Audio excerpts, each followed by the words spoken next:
రేపటి నుంచి జరిగే అసెంబ్లీ సమావేశాలలో మరొకసారి స్థానిక సంస్థలలో 42% రిజర్వేషన్లపై తుది నిర్ణయం తీసుకోవాలని చెప్పి రాష్ట్ర ప్రభుత్వాన్ని డిమాండ్ చేస్తున్నాం.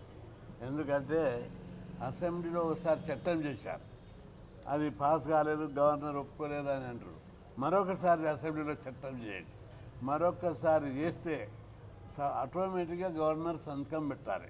పెట్టకపోతే కూడా అది ఆటోమేటిక్గా డ్యూ అవుతుంది, చట్టం అయిపోతుంది, 42%కి వెళ్ళిపోవచ్చు. రాష్ట్ర ప్రభుత్వం మీషాలు లెక్క పెట్టుకుంటా 8 నెలల నుంచి ఇదిగో 42%, అదిగో 42% అని చెప్పడమే తప్ప దాన్ని ప్రాక్టికల్గా చిన్న సమస్య. అది రాజ్యాంగంలో ఏముంది, ఇతర రాష్ట్రాల్లో ఏం జరుగుతుంది, ఇంతవరకు వివిధ రాష్ట్రాల్లో ఎట్లా చేశారు, ఇవి అన్నింటినీ స్టడీ చేసి ఒక గంటలో నిర్ణయం తీసుకోవాలి. కానీ ఇదిగో అదిగో అని చెప్పి కేంద్రం మీద దోపుకుంటా, ఢిల్లీలో పోయి ధర్నాలు చేసుకుంటా, ప్రజలందరినీ మభ్యపెట్టి ప్రచారం చేసుకుంటా, కాలయాపన చేసుకుంటూ బీసీలలో ఆశలు రేపి ఈరోజు పార్టీ పరంగాన జీవో తీయాలన్నా లేకపోతే ఇంకా పెండింగ్ పెట్టాలని ఆలోచిస్తున్నారు. ఏం చేస్తారో తెలియదు. చట్టపరంగా 42% రిజర్వేషన్లతోటే ఎన్నికలు జరపాలి. దాంతో కొన్ని లక్షల మందికి నాయకత్వం దొరుకుతుంది. వార్డు మెంబర్లుగా, సర్పంచులుగా, ఎంపీటీసీ, జెడ్పీటీసీలుగా నాయకత్వం పెరుగుతుంది. బీసీల నాయకత్వం పెరిగితే ఓర్వలేకనే ఈ రిజర్వేషన్ల లోపల చాలామంది మంత్రివర్గంలో వ్యతిరేకిస్తున్నట్టు తెలుస్తుంది. ఇటీవల జరిపినటువంటి నియమించిన మంత్రివర్గ సమావేశం ఎటు తెచ్చకుండా పెట్టారు. నువ్వు నియమించిన మంత్రివర్గ కమిటీలో బీసీ మంత్రులను ఎక్కువ మంది నియమించేది ఉండే.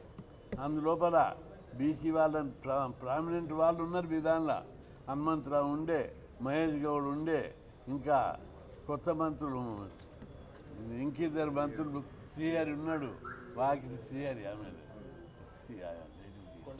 కొండ సురేఖ ఉంది, ఇంకా చాలామంది హనుమంతరావు లాంటి సీనియర్ నాయకులు ఉన్నారు, పిసిసి అధ్యక్షుడు ఉన్నారు. వాళ్ళతోటి సలహాలు తీసుకొని తుది నిర్ణయం తీసుకుంటే బాగుంటుంది. ఏ విధంగా కాకుండా 4 మంత్రులను నియమించి అందున్న కొందరు మంత్రులు మీద ప్రజలకు విశ్వాసం లేదు. వాళ్ళు ఫీజులు తీసేయాలి, గురుకులాలు తగ్గించాలని ఇప్పటికే వాళ్ళు ఓపెన్గా వాళ్ళ అనుచరులతో అంటారు. మీరు ఇంటిగ్రేటెడ్ స్కూల్ ఎందుకు పెడుతున్నారు సార్, వీటికి బిల్డింగ్ కడతా అంటే, అరే మేము వాటిని ఇన్ని గురుకులాల వాటిని తగ్గించాలని ప్లాన్ ఉంది మాకు అని ఒక ఆయన అంటారు. ఫీజుల రియంబర్స్మెంట్కు 20 నెలల నుంచి బడ్జెట్ ఇవ్వలే. ఇప్పటికీ రాష్ట్ర ప్రభుత్వము వచ్చిన తర్వాత 2,30,000 కోట్ల అప్పులు తెచ్చారు. నెలకు 20,000 చొప్పున ప్రభుత్వ ఆదాయంతో 4 లక్షల కోట్లకు పైగా ఆదాయం వచ్చింది. మొత్తం 6 లక్షల కోట్ల ఆదాయం వస్తే 6,000 కోట్లు బీసీ విద్యార్థుల స్కాలర్షిప్లకు, 14 లక్షల మంది విద్యార్థులకు 22 నెలల నుంచి 20 పైసలు 20 రూపాయలు కూడా ఇవ్వలేదంటే మీరు స్కాలర్షిప్లు ఫీజులో ఇవ్వను. రేపు సర్పంచుల రిజర్వేషన్లు పెట్టడానికే మీకు ఎట్లా ధరిస్తుంది, ఏ విధంగా ఒప్పుకుంటారని మేము అనుకుంటున్నాం. ఇది పులి మీద సవాల్ లాంటిది మీకు. ఇది బీసీ సబ్జెక్టు ఇంటింటికి వెళ్ళిపోయింది. పేద పిల్లలు చదువుకుంటారు, ప్రతి ఒక్కరు ఇంజనీరింగ్ చదువుతారు, డిగ్రీ చదువుతారు అని ఫీజు రియంబర్స్మెంట్ ఎత్తి కుట్ర జరుగుతుంది. ఇంకొక వైపు సర్పంచులు జడ్పీటీసీలు, ఎంపీటీసీలు అయి రేపు భవిష్యత్తులో వీళ్ళు ఎమ్మెల్యేలు అవుతారు, రాజకీయాలకు సవాల్ చేస్తారని కుట్రతోటి అక్కడ కూడా ఈ రిజర్వేషన్ ఎత్తివేయడానికి కుట్ర చేస్తారు. కాబట్టి ఖచ్చితంగా ఏది ఏమైనా ఎట్టి పరిస్థితిలో 42% లేకుంటే ఎన్నికలకు పోతే రాష్ట్రంలో యుద్ధమే జరుగుతుందని చెప్పి ప్రభుత్వాన్ని నేను హెచ్చరిస్తున్నా. అందరం ముక్త కంఠంతో బీసీలు, అన్ని రాజకీయ పార్టీలు కూడా 42%కు మద్దతు ఇస్తున్నాయి. ప్రజలందరూ బీసీలే కాక ఓసీలు కూడా అరే పోని మేము ముఖ్యమంత్రులైన, మంత్రులైన, ఎమ్మెల్యేలు అయినాం, బీసీలు కూడా ఒకసారి కానీ సర్పంచులు అయితే మాకేం అభ్యంతరం అని చెప్పి ఓసీలే అంటున్నారు.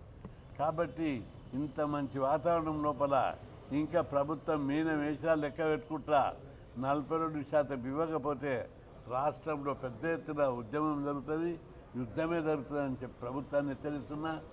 ప్రభుత్వానికి ఎలాంటి అవరోధాలు కూడా లేవు. అసెంబ్లీలో చట్టం చేశారు, మరొకసారి రేపు చట్టం చేయండి. అంతేకాదు రాజ్యాంగం ప్రకారము ఎలాంటి అవరోధాలు లేవు. రాజ్యాంగంలోని 243D6 ప్రకారం రాష్ట్ర ప్రభుత్వమే లోకల్ బాడీ రిజర్వేషన్లు బీసీలకు ఇవ్వాలని చెప్పి స్పష్టంగా ఉంది. జనాభా లెక్కలు తీశారు. అదేవిధంగా సుప్రీంకోర్టు అగ్రకులాలకు 10% రిజర్వేషన్లు పెట్టినప్పుడు 50% సీలకు తీసేశారు. కాబట్టి ఎలాంటి చట్టపరమైన, న్యాయపరమైన, రాజ్యాంగపరమైన అవరోధాలు ఏవి కూడా లేవు. అట్లాంటప్పుడు ఇక ప్రభుత్వం ఇంకా మీనమేషాలు లెక్క పెట్టద్దు. ముఖ్యమంత్రి గారు అనేక సందర్భాలు అనేక సార్లు చెప్పారు, మీరు పెట్టండి, మీరు మాకు పెట్టి 42%తోటే ఎన్నికలకు వెళ్తామని చెప్పి పదే పదే రాష్ట్ర ప్రజలకు హామీ ఇచ్చారు. ఈరోజు 3 ప్రతిపాదనలు మంత్రివర్గం చేసిందని ప్రకటనలు వచ్చాయి. 3 ప్రతిపాదనలు ఒకటే ప్రతిపాదన స్పెషల్ జీవోది అసెంబ్లీలో చట్టం చేయి. ఒకటో రోజు గవర్నరు ఓకే అంటది, ఈ తర్వాత స్పెషల్ జీవో తీసి 42% రిజర్వేషన్లతో ఎన్నికలకు పోవాలి. అనేక మంది ఎదురు చూస్తున్నారు. కాబట్టి ప్రభుత్వం మీన వేషాలు లెక్క పెట్టకుండా వెంటనే ఎన్నికలు జరపాలి, 42% జరపాలని చెప్పి విజ్ఞప్తి చేస్తున్నాం. లేకపోతే రాష్ట్రంలో ఇంతవరకు ఎప్పుడు జరగని విధంగా మండలి కమిషన్ అప్పుడు ఎట్లయింది, 3 సార్లు రాష్ట్ర బంద్ జరిపాం. మురళీధర్ కమిషన్ అప్పుడు ఏమైంది, 2 సార్లు బంద్ జరిపాం. చీమ చిట్టుకుమనలేదు, ఒక్క షాప్ తెరవలేదు, ఒక్క బస్సు నడవలేదు, రోడ్లన్నీ నిర్మానుష్యంగా ఉండే. అట్లాంటి ఉద్యమం గతంలో జరిగిన అట్లాంటి ఉద్యమం భవిష్యత్తులో కూడా ఇప్పుడు ఈ సందర్భంగా అంతకంటే ఎక్కువ ఉద్యమం జరుగుతుందని చెప్పి ప్రభుత్వాన్ని హెచ్చరిస్తున్నా. బీసీలందరూ కూడా పార్టీలకు అతీతంగా, రాజకీయాలకు అతీతంగా కలిసి కట్టుగా ఇప్పుడు పోరాడితేనే 42% వస్తాయి. ఇప్పుడు రాకపోతే ఎప్పుడు రావు.